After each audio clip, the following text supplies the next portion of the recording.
back to our weather coverage in just a minute, but first, a push to save the Pledge of Allegiance in St. Louis Park. Protesters were back at City Council again tonight after members voted to skip the pledge during meetings. Fox 9's Courtney Godfrey live in the St. Louis Park area. Courtney, tonight's meeting wasn't supposed to even be about the pledge. No, this issue wasn't on the agenda, Randy. In fact, they decided at the last minute, we need to take this up because there was another large showing of protesters here tonight. And this time they were changing their tune when they took this vote, unanimously voting in favor of the Pledge of Allegiance. All those in favor signify by saying aye. Aye. Opposed? All right, that passes unanimously.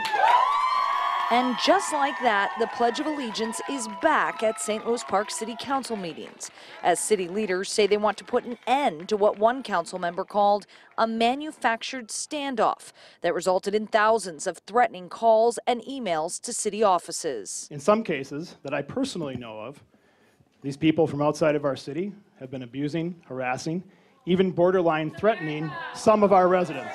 Folks, we don't need to stay at the epicenter of a manufactured standoff about what it means to be a good American. And while one council member offered an apology, I've concluded that I made a mistake, and I am sorry, and I'm asking for forgiveness. Others weren't going down without a fight. But I'm not sure that if you say the pledge 3 times a month instead of this 2, that you're more patriotic.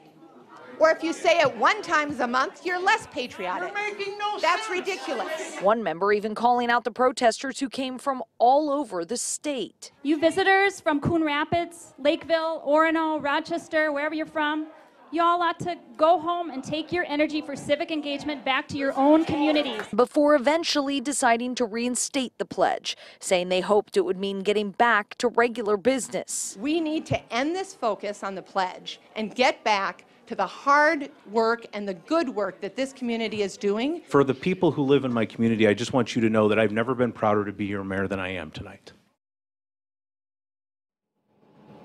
Now, there was also a showing, a much quieter showing, but a showing of individuals who supported doing away with the pledge. They said while they consider themselves patriots, they also say they don't want to make any non-citizens feel uncomfortable during the meetings. Reporting live in St. Louis Park, Courtney Godfrey, Fox 9.